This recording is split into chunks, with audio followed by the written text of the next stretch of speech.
남조선 전 영토를 평정하기 위한 대사변 준비에 계속 박차를 가해 나가야 하겠습니다. 북핵 위협 무력화 등에 중점을 두고 실전적으로 실시하며 동맹의 대응 능력을 한층 더 강화할 것입니다.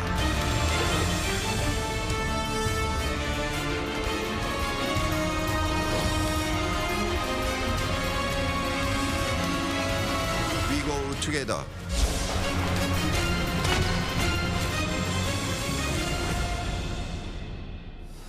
네, 보신 대로 이 한미 군 당국이 한반도 방어를 위한 이 정례 연합 훈련이죠. 자유의 방패 연습에 돌입을 했습니다. 네, 관련 내용 박원건 이화여대 북한학과 교수와 함께 자세히 짚어보도록 하겠습니다. 안녕하세요, 교수님. 안녕하세요. 자, 먼저 자유의 방패 연습 시작되자 북한 대규모 전쟁 연습이 일어나서 강하게 바로 비판하면서 나섰습니다.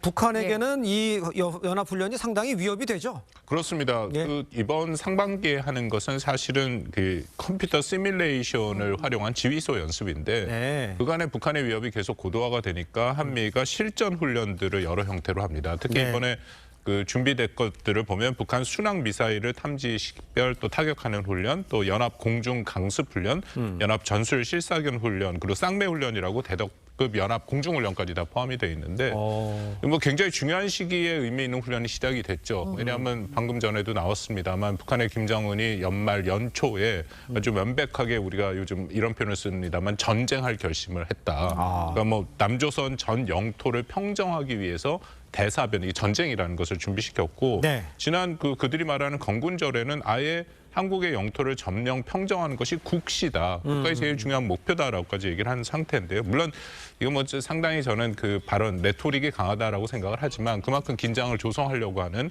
그런 의도가 있어서 이번에 훈련이 준비되고 있고요.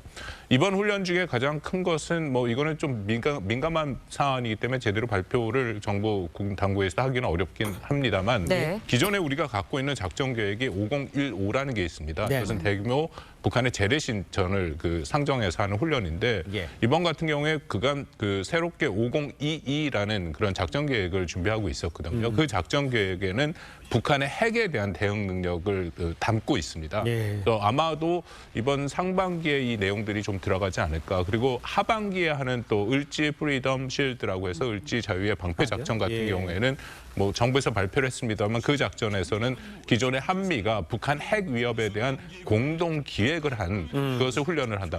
이게 매우 매우 중요한 거고 북한의 입장에서는 한미가 자신들이 갖고 있는 가장 강력한 능력인 핵에 대한 대응 능력을 향상시킬수록 그만큼 굉장히 큰 부담이 될 수밖에 없다라고 생각을 하고 그렇다면 우리 입장에서는 이 훈련을 더 강화할 필요가 당연히 있는 것이죠. 네, 북한의 반응이 굉장히 민감하게 나오고 있는데 한미 공군의 올해 첫 쌍매 훈련도 어제부터 시작이 됐습니다. 네. 어떤 훈련입니까? 쌍매 훈련은 훈련? 대대급 연합 공중 훈련인데요. 그 공중 훈련이라는 거, 공군 훈련은 사실 연합이 매우 중요합니다. 따로따로 어떤 작전 지역을 하고 하는 훈련도 있지만 대부분 같이 연합을 훈련하는 형태로 되기 예. 때문에 네. 우리가 전시 작전권 전환을 논의하면서도 한미 같은 경우에는 계속 연합, 공중 파트 같은 경우에는 계속 연합 체제를 유지하는 것을 처음부터 계속 얘기를 할 정도로 중요하고요. 네. 이번 훈련에는 뭐 한미가 한 20대 가량의 전투기가 동원되는데 우리 한국의 F-15K, 미국의 F-16이죠. 근데 작년 같은 경우에는 같은 훈련에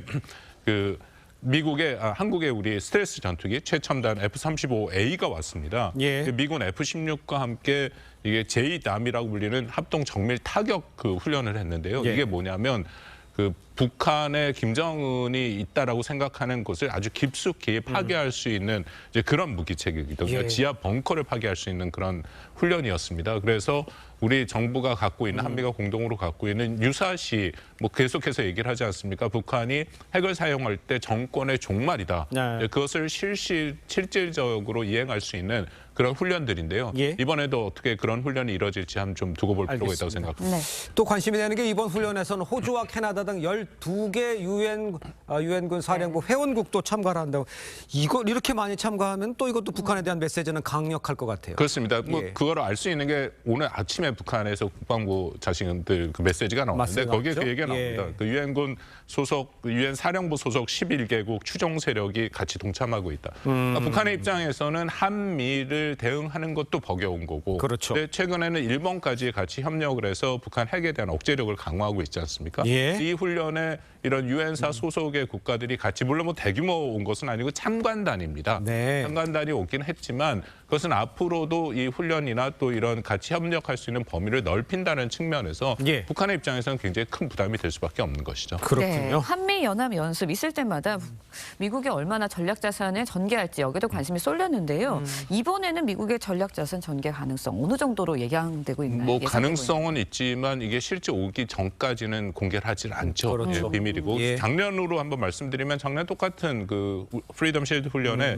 네. 그 미 원자력 추진 장모함 니미츠함이 왔었고요. 전략 폭격기 같은 건 B1B가 왔습니다. 예. 이번에도 오지 않을까 하는 그런 판단을 하고 있는데 중요한 것은 이런 전략 자산이 오는 게 확실하게 북한에 대한 억제력을 현시 보여주는 부분들이거든요. 왜냐하면 예. 방금 말씀드린 전략 폭격기라든지 이런 항공모함 같은 경우에는 북한이 절대 상대할 수 없는 압도적인 무기 체계입니다. 그러니까요. 북한이 혹시라도 이 사시에 전쟁을 시작을 한다면 대규모 응징 보복이 가능한 그런 실질적인 네. 전력이기 때문에 예. 한미 측에서는 북한이 그런 잘못된 선택을 하지 못하도록 확실하게 억제 메시지를 보낸다는 측면에서 전략자산 전개는 중요하죠. 예.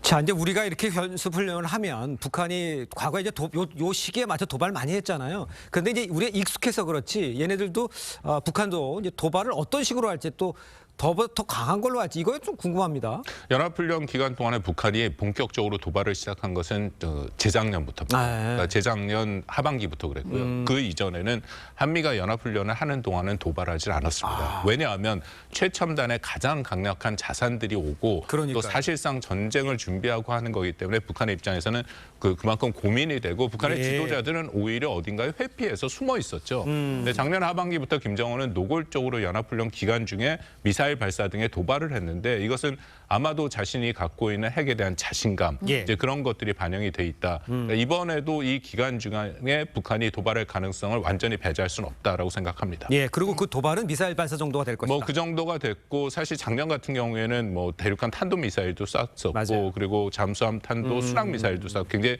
높은 수준의 미사일들 체계를 보여줬거든요. 예. 근데 그 정도까지는 아니지만 어떤 형태로든지 그 이미 반응이 나온 걸 보면 자신도 대응하는 형태의 도발이 있을 가능성이 있다고 생각합니다. 알겠습니다. 주의 깊게 지켜봐야 될 것 같습니다. 자, 오늘 말씀 여기까지 듣겠습니다. 고맙습니다. 고맙습니다.